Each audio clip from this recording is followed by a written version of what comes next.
Do unto the blade as you would have the blade do unto you. You must become the blade.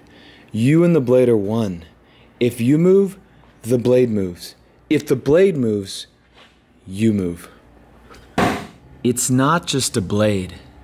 This blade is a piece of you. You are a piece of this blade. You were born for this blade.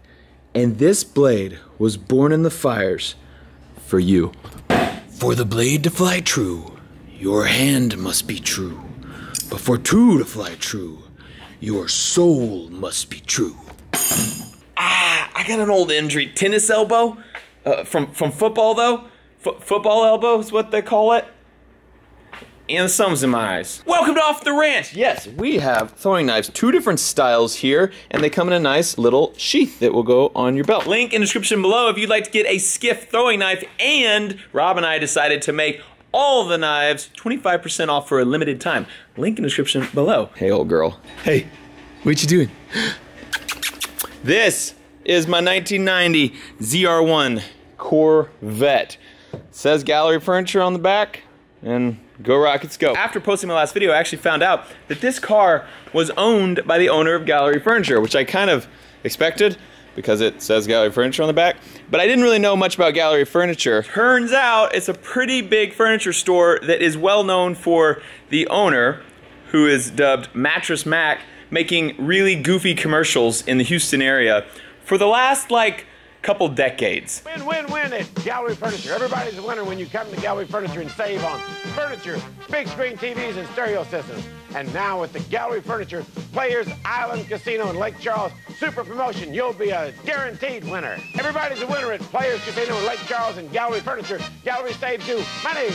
Look, Ma, no hands. Come out to Gallery Furniture. Try out our tremendous selection of power recliners. Gallery Furniture really will save you money. Mattress Mac also is well regarded in the Houston area because he has been very generous with people in need. He has, like, for instance, during the last flooding, he opened up his stores and said, if anyone needs a place to stay, you can come sleep in my store. He had people off the street sleeping on his brand new mattresses that he was trying to sell, just to be a nice guy. A local furniture store owner who's known in Texas as Mattress Mac decided he had to help. Not every store owner would be happy with evacuees sprawling out over millions of dollars of merchandise, but then again, not every store owner is a Texan known as Mattress Mac. We're joined now by a hometown hero. I remember this guy from when I was a kid here in Houston. He is a Houston legend. This is Mattress Mac, owner of Gallery Furniture. And yes, give it up for Mattress Mac.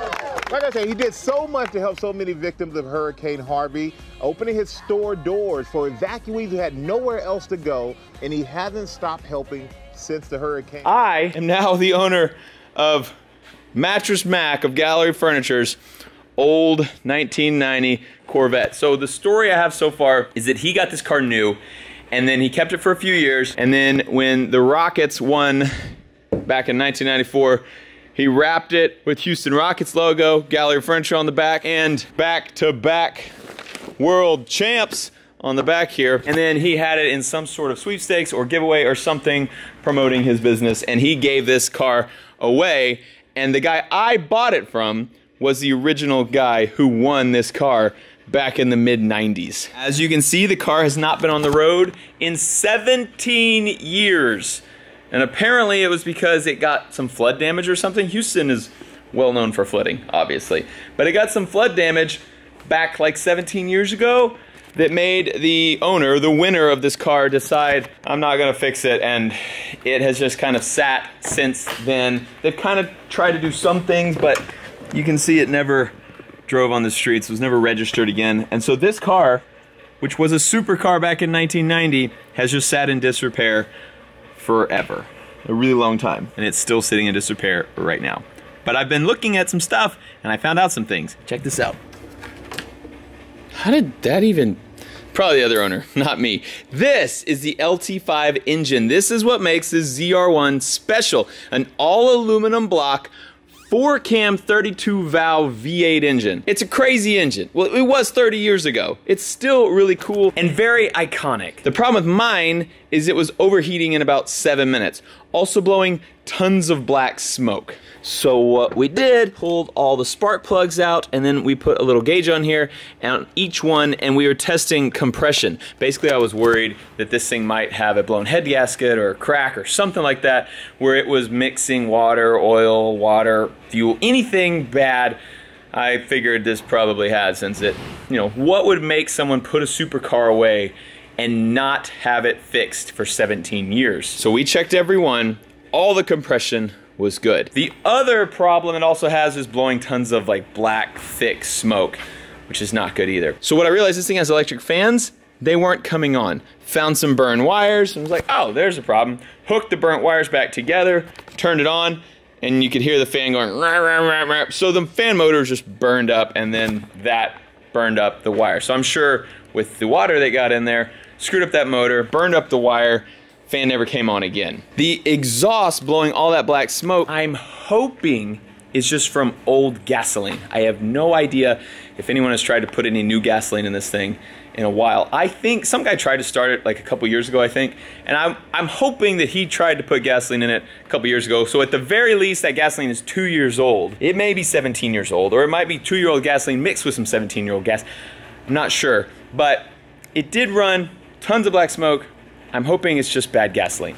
But what we need to do to get this thing actually drivable is pull all this out, get our fan motor out, and see if we can fix that. So I'm gonna do that today. We're gonna start taking some stuff apart. You can see we already kind of started, which will help me get in there, get all this. These actually are pretty interesting.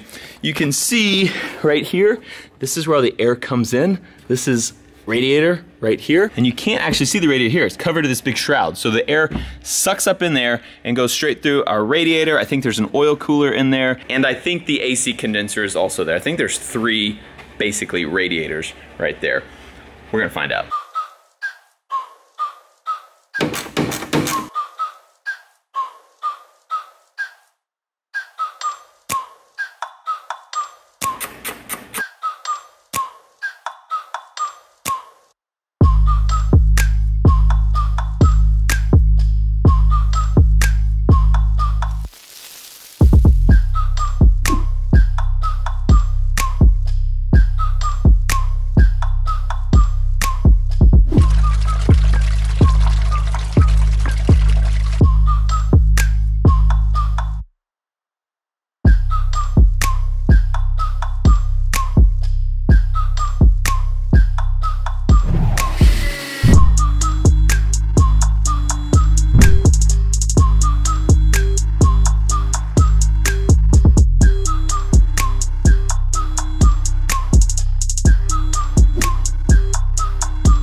Look at that big old hole. Shouldn't have said it like that. Let me show you how this all shook out. Basically, all I needed to do was remove this electric fan and this electric fan. The electric fan, each one is only held in by 4 bolts and 1 plug. Seems easy, right? The problem was I actually could get to all those 4 bolts. I only could get to 3 of these bolts. But even when I got to all 4 of those bolts, the fan was right up next to all of the front stuff on this engine that I couldn't pull it back to lift it up. There was no room to pull it out. So to get it out, I had to take off this whole thing. To get off this whole thing, I had to take off everything. And it took forever. Let me show you how this was kind of stacked up. So right there, the fans were in that little shroud, which was right up next to our radiator. This is a radiator. Water, coolant passes from our engine block into this thing, is cooled down by these fans, and then is pumped back into our engine block. It helps cool the engine. Right in front of that is our oil cooler. So it pumps oil into this thing and back into the engine to help cool the engine. Right in front of that is our AC condenser. It pumps gas in there to cool it down to help cool me down. Seems easy enough, right? Wrong. Especially because if you think about it, this is a 30-year-old car. I broke 2 bolts. This is the head of a bolt that I had to drill out. Here's the rest of the head of the bolt. That took forever because it was at a really weird angle. This is also a nut that was totally stuck, and when I turned it, it freewheeled the stud it was on. So I had to drill that out. and I couldn't get a grinder. Usually you just get a grinder and like chop these things off. Couldn't get a grinder in there, it's too tight, so I had to just drill. This one took forever. This one wasn't bad, I just went straight down, broke it off. This one took forever. I spent 45 minutes, I bet, just trying to get this one nut off so that I could pull that whole thing out. But now the whole thing's out. This is one problem with C4 Corvettes. See all that junk it collected? They call these things vacuum cleaners because they just kind of suck up all the debris off the road and store it right here. It's like spider eggs. Ugh, gross. I even found a Welch's fruit snack bag from probably the 90s. In there. I actually was hoping when I first bought this car that the reason it was overheating was because it sucked like a trash bag up there and was totally blocking all the radiator, which happens a lot in these Corvettes. Wasn't the case for me. Found out later this thing was in a flood, and that's why a bunch of the electronics are all screwed up. So I placed an order for 2 new electric fans, and actually C4 Corvettes, and I assume ZR1s are even more so, they're prone to overheat. And so I actually ordered an upgraded fan system, and I figured while I was at it, let's get an upgraded radiator. This one's 30 years old, it overheats already, why not do it good? I think next week we should have upgraded radiator and upgraded fans, and we'll put this thing back in there and put some new gas in it. Look at that good cutie. And then I think this thing can go on the road, I think. I mean, it's missing a bunch of things like speedometer, turn signals, brakes. It's fine.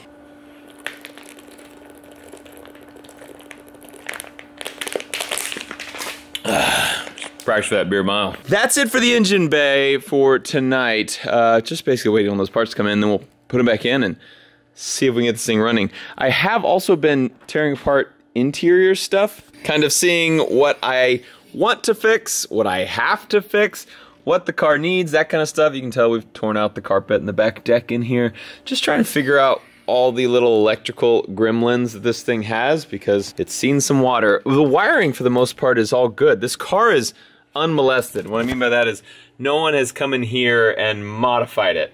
So I get to do all that, which is good because I don't have to like figure out stuff that's not, you know, factory. So I'm just having to trace wires, figure out, you know, where there are fuses, where those fuses might be bad, you know, any connectors that are bad, but for the most part, the wiring's all good. Our window motors don't do anything.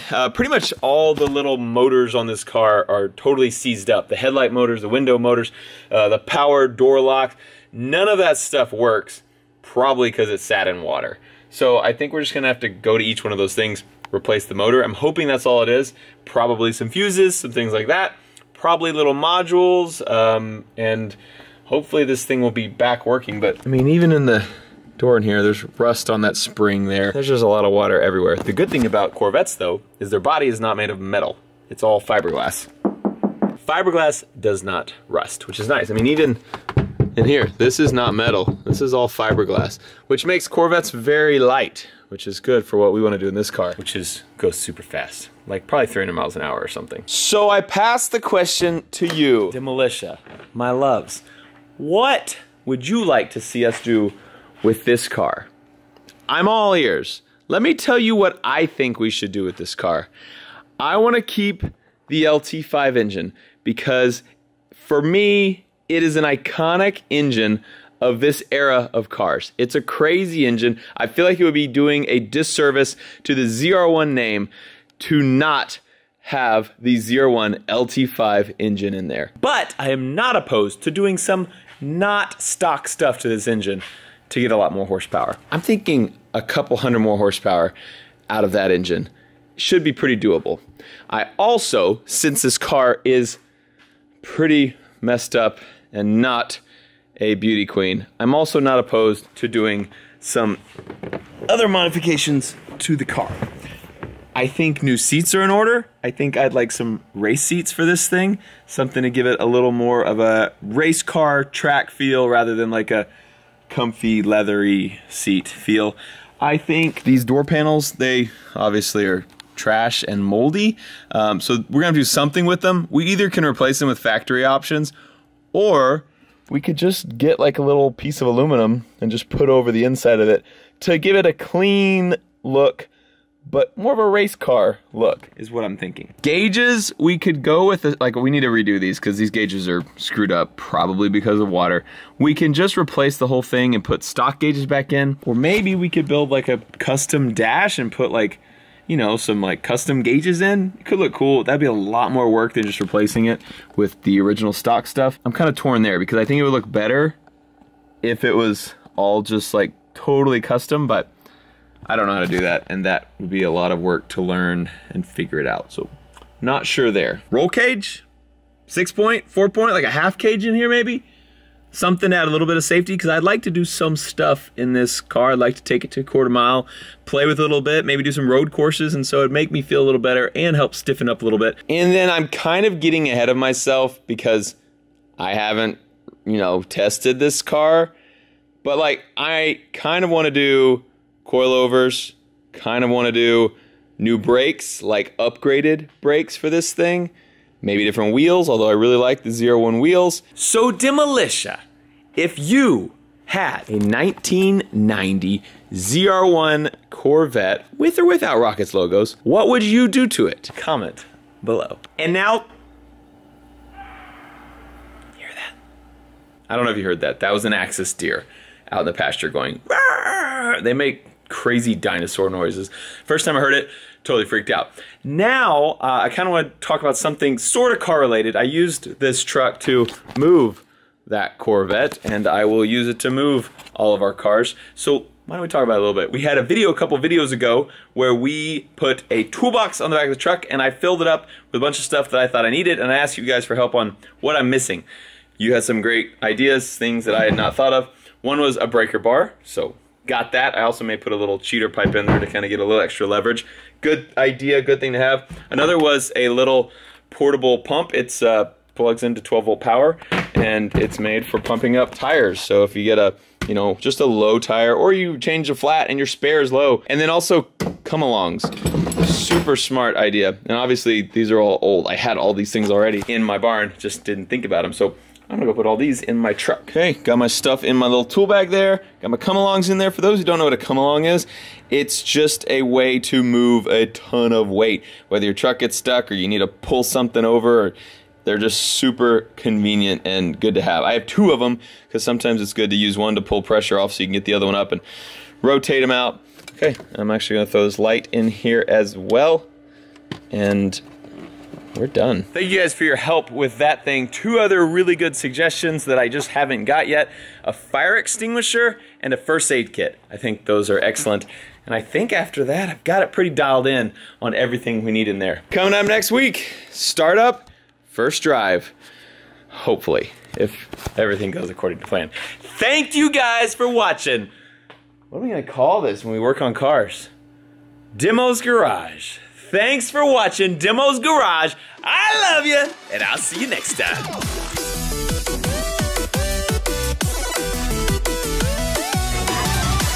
Whoa! Oh. Hey, what camera is that? Number... Shut up! Don't tell Mayor.